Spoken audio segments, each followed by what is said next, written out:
like you said, but it's like you said, it's a learned behavior because that's what you have been doing to him for so long. No, it's because he's older. He thinks that he's a big bad 8th grader, and he's looked up to at his school, and he's trying to develop his own personality and his own way of things. And some of it's the wrong behavior, just like some of those kids that aren't allowed to hang out with him now. So when was the last time you actually just flat out cussed him and called him bad names and hit him? When was the last time? I don't know. What do you mean you don't know? I don't know. Brian, did you take my straw too? You can't remember the last time that you kicked at him or pushed him or anything? No. What about the other night in the kitchen when all that happened? Are you saying you never did anything? Yes, but I did not do that to his face. Well, that from his face either came from blows or from him pinned up against a wall, one or the other. He wasn't pinned up against the wall, and there was no blows. His story changed from he got choked. He told Dave he got choked, and Dave looked, and there was no red marks. Well, there doesn't have to be a red mark.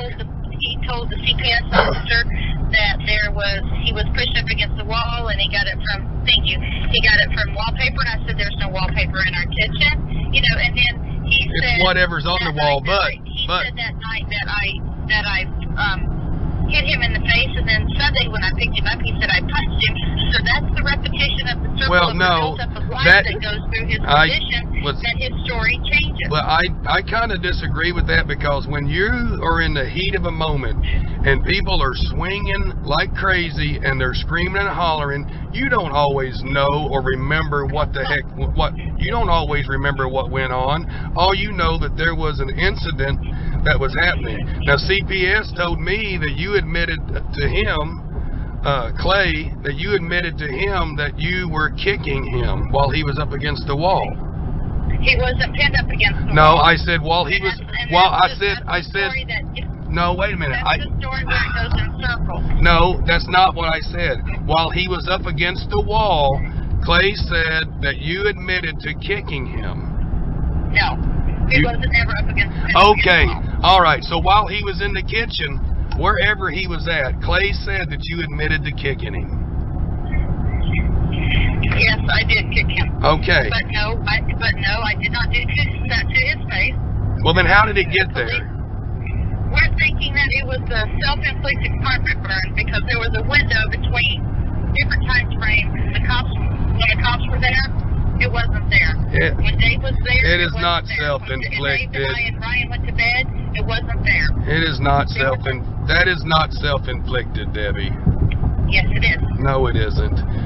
Because everybody can testify. The cops, the CPS. How's the cops? Well, I also found out when I talked to CPS that the cop was out in the front yard at nighttime in the dark, never took a picture of Ryan, and never shined a flashlight and looked at his face. He just said, "Ryan, That's not true. There is no pictures, Debbie.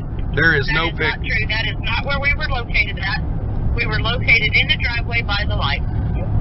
No, that's not what Ryan says, and that's not what Clay says, and that's not what anybody else said. Well, he was outside in the dark, and there was no pictures taken. But there was no picture. Well, there should have been. When somebody claims that they've been beat in the face and kicked in the groin and kicked at, then there should have been pictures made. But instead, that cop told Ryan to shut his mouth and do what he was told. So again, there was no pictures made. I know. Because Ryan has set the pattern for this. No. Ryan has set the pattern. Debbie, for repetitiveness. okay, just like they said. No, just like in court, when that abrasion on his back came up, they tried to say, well, that looks like a carpet burn. And that CPS says, no, this is not a carpet burn. This is road rash, just like what was on his hand. No. Yes. See, everything got denied. Everything got closed. All the cases got dropped and everything. Well, I know it did. I know it. Signed, sealed, and delivered. I know it's. But I know. Well, wait a minute. Our focus right now should be the safety and the concern for me and for our son. Okay, I realize and I agree. But wait, I'm agreeing with you. I agree that the safety of everyone is the main concern. But just like you driving down the road with him on the hood, that wasn't a very smart idea to do. You did not have to keep driving. But the bulk of that story was he told a lie and said that I tried to strike him. He jumped onto a moving vehicle. He didn't tell that part. No, that's not what you testified about. That's not what you testified. You said that you had to go back and read your paper. That you go back and read a copy of the police report. And again, that's already done and over with. Okay. All right. So let's just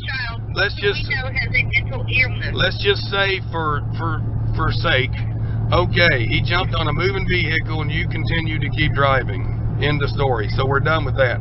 Now back to all the 2 years of abuse where you just kept hitting on him. How come you think that he shouldn't be angry about that? He's over that.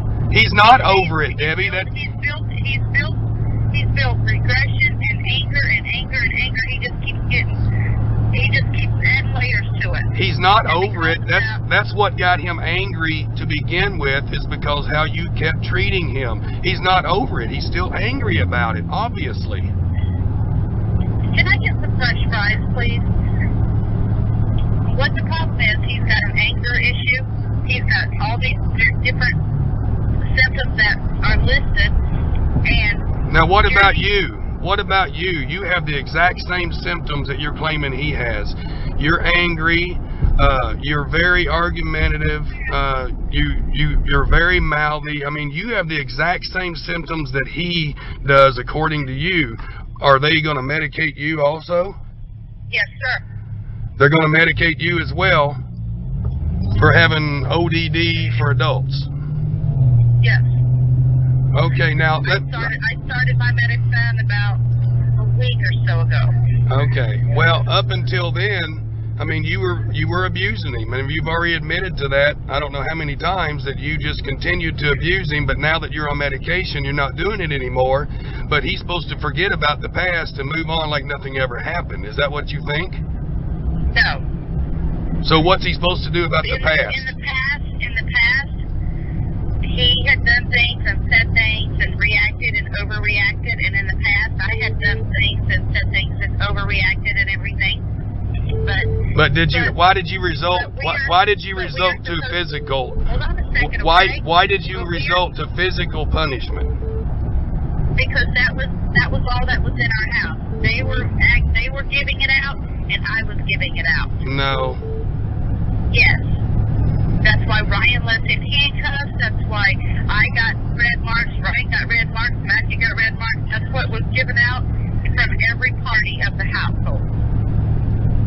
That was our way of handling the situation. Now, the situation has changed. It's gotten.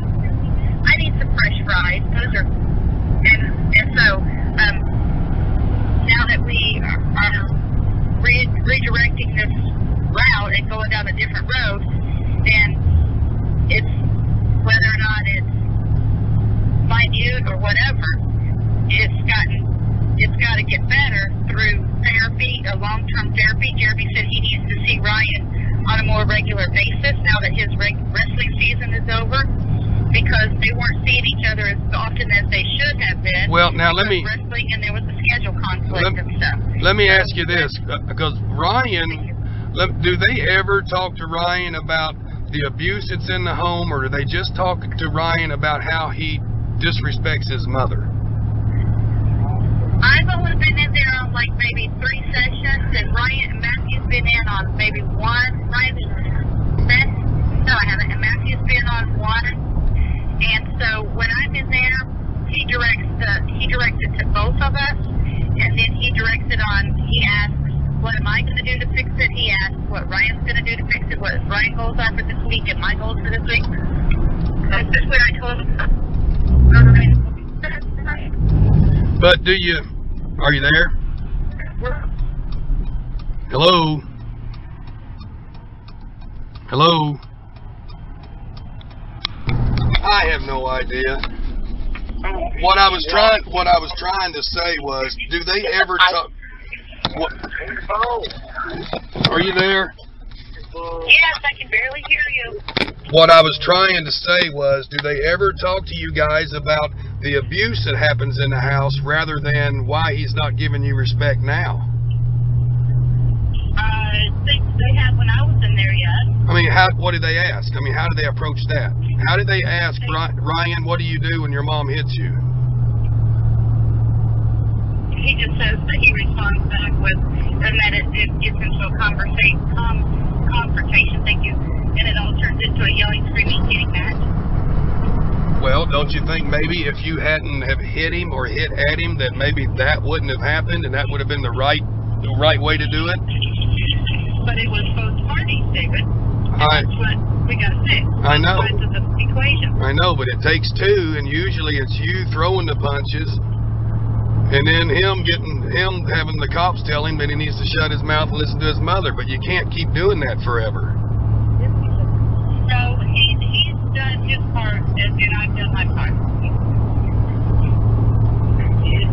Okay. Well, We're talking about the doctor and therapy and stuff. All right. Can I talk to Ryan for a minute while he's right there? Hello? Ryan, does the counselor ever talk to you about the actual abuse, or is it more so on the respect side that you don't give, or what? He just talks about how, like everybody else, you need to respect the rules and all that crap after I tell him everything. So you do tell him that you get abused? Yeah. And what's I don't know what she was talking about, how she's only been in there 3 times. She goes to every single one. I've had like 2 or 3 solo sessions.